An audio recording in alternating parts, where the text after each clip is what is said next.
gorgeous. Okay, so I'm not quite sure I'll have the courage to post this story. But I'm just gonna film it, see how I feel. A lot of stories that I share, if you've noticed, they're metaphors, especially stories of goddesses are metaphors. This is actually not a story about a goddess, though. This is a religious story or religious experience, even though I don't really like the word religion. So there has been a lot of sermons done about Eve, and there's been a lot of preaching about how she did a lot. She was really bad, and she was like this evil thing. And with all the sermons that I heard, with all we called it within, because I grew up very, very religious, so within our ecclesia called it our church, which is what you may know that term, called it an exhortation. Um, you know, even when I was in my bedside Baptist days on YouTube, that's what I call when every Sunday I would watch a sermon.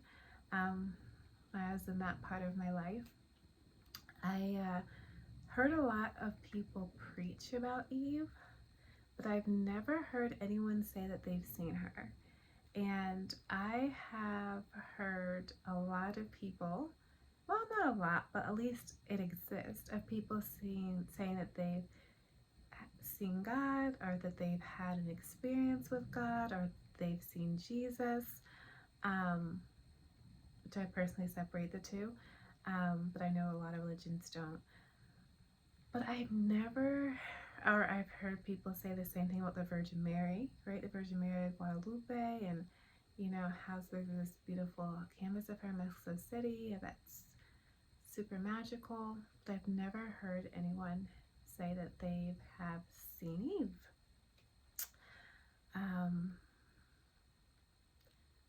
Whether a dream, whether it's a parable, I've actually seen her. And of course, you might think in your head, well, of course, I've never seen her. That was so long ago. But I'm like, if people have seen God, Jesus, and the Virgin Mary, or like, I think some people have even said that they've seen Angel Gabriel. Why hasn't anyone ever said that they've seen Eve?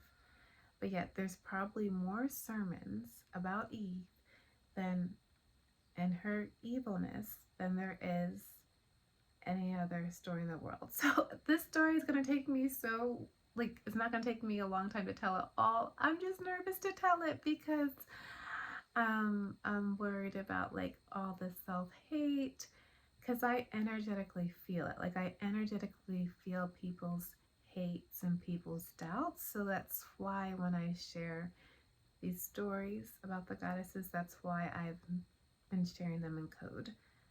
But I don't know how to make this story in a code, so this is what actually happened to me. I'm going to try and talk a little slow to protect parts of the story, but I, during my journey, and I've traveled across the states, not running away, but looking for a place for healing, looking for a place to come home to my wings. And during one extremely difficult part of my journey, I cried out and I yelled out something. And I'm going to share I'm going to share private what I yelled out, or what I wrote down about. But that night I had a vision. That's the only thing I can, like, I was dreaming, but I have never ever had a dream like this. This was the most vivid, alive dream. Like, it felt even more real than real life. And I saw the Garden of Eden. And I'm getting chills even as I talk about this. And I saw Eve. And I know it was Eve. Like, I knew I was being, let me just first just describe what I saw. And like the grass, the trees, the flowers, the fruit, like it all had this like shimmering glow to it. Like just the shimmering glow. And then what glowed the most was Eve's body. And Eve was like a child. Like, you know,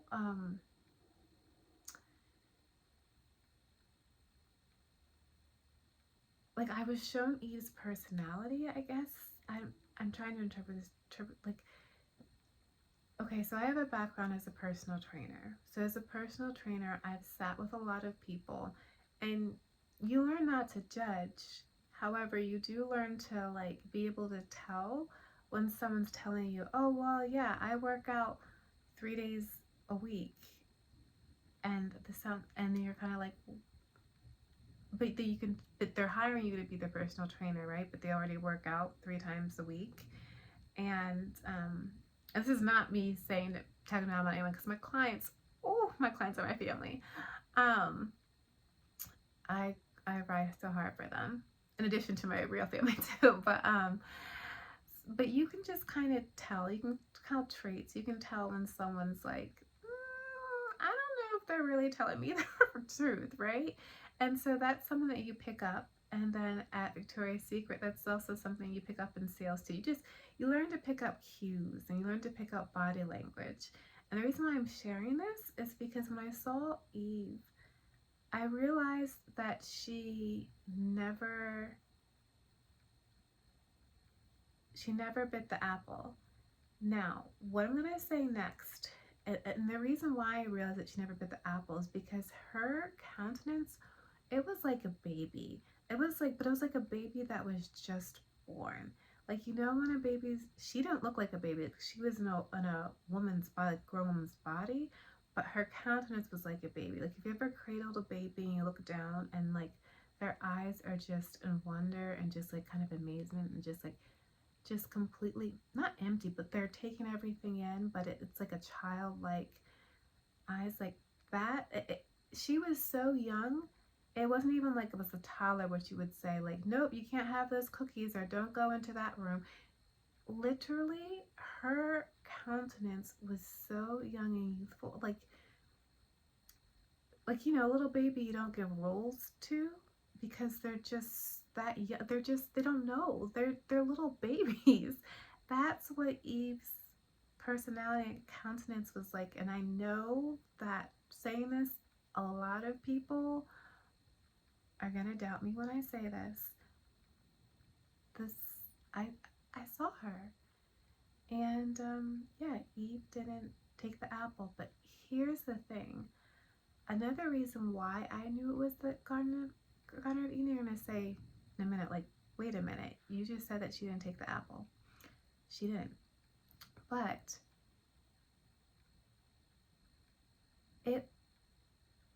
yes, it was vivid, but it was also like looking at an ancient children's book. That way I would know that she was Eve. Like, have you ever seen this ancient like cutout stuff where like the heads are moving a little bit? And she did have an apple with a bite out, and there was a serpent there. So like I was being shown, this is Eve. Like, yes, you are seeing Eve in the Garden of Eden, but like this is really Eve in terms of like innocence, in terms of like she didn't do it. And then my second thought was, well, I'll keep my first thought private, because there's a few other things that I saw about Eve, and I don't know that I'm ready to share it yet. Or maybe ever, it's kind of personal. But then I do remember thinking, well, where's Adam? And I wasn't ready to share just this part of it for the longest time. But I don't think there was an Adam. Like, I remember intuitively knowing at the moment that Adam wasn't there. So, I hope that me sharing this story, which is very vulnerable to share, I know I had a lot of preamble before, just because I'm so nervous sharing it, but I hope me sharing this story has helped to free you a little bit in your own way, because I think we all secretly kind of keep this, I'm going to call it the Eve dynamic on our bodies, and it kind of locks us up, but like knowing the true story of Eve, and I'm still being taught more of Eve's true story every single day, but I hope that at least on a spiritual level, hopefully also on a physical level, this allows your body to relax. So thank you so much for listening, and if you're interested in any of my offerings, I'll post